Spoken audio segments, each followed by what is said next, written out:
Praise lord. దేవుని పరిశుద్ధమైన నామమునకు మహిమ కలుగునుగాక. ప్రభు పేరట మీ అందరికీ హృదయపూర్వక వందనాలు. ఈ ఉదయకాలము దేవుని వాక్యాన్ని విందాం. సామెతలు 17వ అధ్యాయము 2వ వచనము.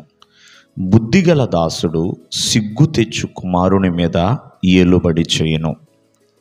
ప్రేమైన వల్లరా, బుద్ధిగల దాసుడు ఎవరు? ఈ బుద్ధిగల దాసుడు అంటే ఎవరైతే ఒక యజమానుని దగ్గర చక్కగా తన నమ్మకంగా పనిచేస్తారో వారు బుద్ధిగల దాసులు. ఎవరు సిగ్గు తెచ్చు కుమారులు? తండ్రి మాట వినకుండా, తండ్రి యొక్క అధికారానికి లోబడకుండా, తండ్రి చెప్పిన మాట ఏమాత్రము కూడా లెక్క చేయకుండా తండ్రికే చెడ్డ పేరు తెచ్చేవాళ్ళు సిగ్గు తెచ్చు కుమారులండి. అటువంటి సిగ్గు తెచ్చు కుమారుల మీద బుద్ధిగల దాసుడు ఏలుబడి చేస్తాడు. ఉదాహరణగా చెప్పాలి అంటే, సమూయేలు ఉన్నాడు.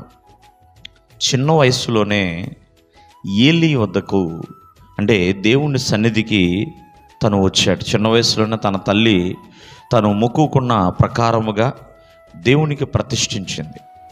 మరి బాలుడైన సమూయేలు మరి ఏలీ ఎదుట యెహోవాకు పరిచర్య చేయడం మొదలుపెట్టాడు.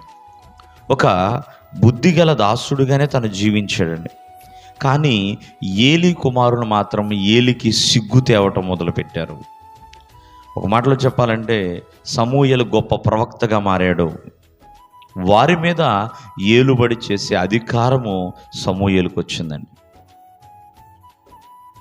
మనము జాగ్రత్తగా ఆలకిద్దాం. ఈ ఉదయకాలం ముందు దావీదు ఏ పని చేసినా సుబుద్ధి కలిగి పనిచేసుకుని వెళ్ళిపోయేవాడు.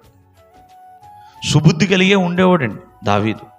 చూడండి, సౌలు యొద్ద ఉన్నప్పుడు ఎక్కడికి వెళ్ళినా చక్కగా తన పనేంటో తను చేసుకుని వెళ్ళిపోయాడు. ఒక బుద్ధిగల దాసుడుగానే తను జీవించాడు. ప్రేమైన వల్ల భక్తుడైన యోసేపు పోతీఫర్ ఇంట్లో ఉన్నప్పుడు బుద్ధిగల దాసుడుగా ఉన్నాడు తప్ప తనలో ఉన్న విషబుద్ధో దుర్బుద్ధో చూపించలేదు.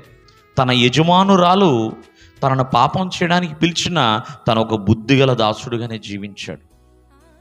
కాబట్టి బుద్ధిగల దాసుడు ఎప్పుడు కూడా ఏలుబడి చేస్తాడు.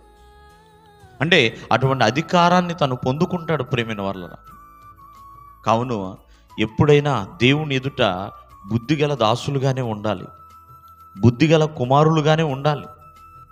దేవుడు మనకి ఏం చెప్పాడు, ఏం చేయగలుగుతున్నాం, ఒక యజమాని పట్ల ఎలా జీవించగలుగుతున్నాం అనేది కూడా ప్రశ్నించుకోవాలి. బుద్ధిగల దాసులు ప్రేమైన వాళ్ళరా యజమానులకి ఎప్పుడు కూడా నమ్మకస్తులే. బుద్ధిగల దాసులు ఎప్పుడు కూడా యజమానుల కుమారుల మీద ఏలుబడి చేసేవారిగా ఉంటారు. దేవుడు మిమ్మల్ని ఆశీర్వదించునుగాక. ఆమేన్.